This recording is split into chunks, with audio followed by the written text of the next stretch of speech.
போதுமான அளவுக்கு ஃபில்லர்ஸ் எல்லாம் காமிச்சாச்சு. இப்போ வந்து சிறகடிக்காசி சீரியலில் இதுக்கப்புறமாச்சு உண்மையான கதைக்குள்ளார கொஞ்சம் கடகடன்னு போவாங்க அப்படின்னு நம்புகிறோம். ஏன் அப்படின்னா வந்து இது நாள் வரைக்கும் பிக் பாஸ் இருக்க வரைக்கும் எப்போயுமே சீரியல்களில் வந்து சீரியலுக்கான இம்பார்ட்டன்ஸை விட பிக் பாஸுக்கான இம்பார்ட்டன்ஸ் அதிகமாக இருக்கும். ஆனால் இப்போ பிக் பாஸ் முடிஞ்சிருச்சு. இதுக்கப்புறம் பரபரப்பான கதையை கொண்டு போய் ஆகணும். இதில் அடுத்த வாரத்தில் வந்து 1 மணி நேரம் எபிசோட். ஸோ நாளைக்கு என்ன லீட் கொடுக்க போகிறாங்க, அடுத்து என்ன ஒரு பெரிய ட்விஸ்ட் வரப்போகுதுன்னு பார்த்தா பொங்கல் செலிப்ரேஷன் அப்படிங்கிறாங்க. அட கடவுளே, பொங்கல் செலிப்ரேஷனை வச்சே ஒரு 2-3 எபிசோடு ஓட்டிட்டீங்க அப்படின்னா அதை வச்சே போயிடுமேடா அப்படிங்கிற மாதிரி நமக்கு தோண்டிகிட்டு இருக்கும் பொழுது நம்மளுடைய இன்னொரு எதிர்பார்ப்பு என்ன அப்படின்னா வந்து இப்போ மனோஜ் போய் ஒரு போலீஸ்காரர்கிட்ட எல்லாத்தையும் எழுதி கொடுத்து வந்திருக்காரு.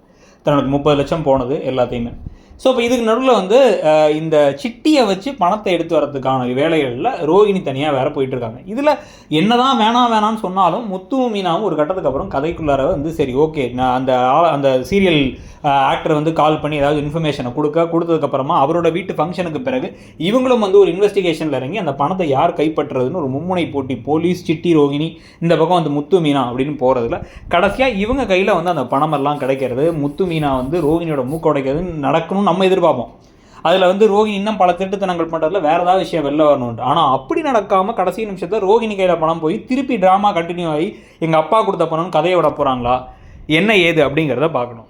கூடவே அந்த பிஐ இப்போதைக்கு வந்து ஒரு பணத்தை வாங்கி நிறுத்தி வச்சுருக்காங்க. திருப்பி என்றைக்கு எப்போ மிரட்ட போகிறாங்கிற கேள்வியும் இருக்குது. இதை விட்டுட்டு வெறும் ஃபில்லர் மட்டும்தான் வச்சு ஓட்டிடுவாங்களா அடுத்த வாரங்கிறத பற்றி உங்களுடைய கருத்து என்னங்கிறத சொல்லுங்கள். கூடவே வந்து பார்த்திங்க அப்படின்னா ஏற்கனவே நம்ம சொன்ன மாதிரி மிந்த்ராலையும் ஃப்ளிப்கார்ட்லேயும் எக்கச்சக்க ஆஃபர்ஸ், அதுவும் வந்து பேகுக்கு, அப்புறம் ஹோம் அப்ளையன்சஸ், போர்வை, பெட்ஷீட்டு கூட வந்து அத்தனை ஆஃபர் போயிட்டுருக்கு. உங்களுக்கு ஏதாவது ஆஃபர்ஸ் பிடிச்சிருந்துச்சி அப்படின்னா வந்து அதை கிளிக் பண்ணி வாங்கிக்கோங்க. கீழே ஒரு லிங்க், ஒரு ஷாப்பிங் பேக் மாதிரி இருக்கும். ஸோ இப்போ இந்த கதையில் இது இல்லாமல் நம்ம எதிர்பார்க்குற இன்னொரு முக்கியமான விஷயம், அண்ணாமலை கிட்டக்க கிறிஸ்டின் ஒரு கேரக்டர் இருக்குங்கிறது தெரிய வருது. அண்ணாமலை இப்போதைக்கு இமீடியட்டாக வெளில சொல்ல மாட்டார்.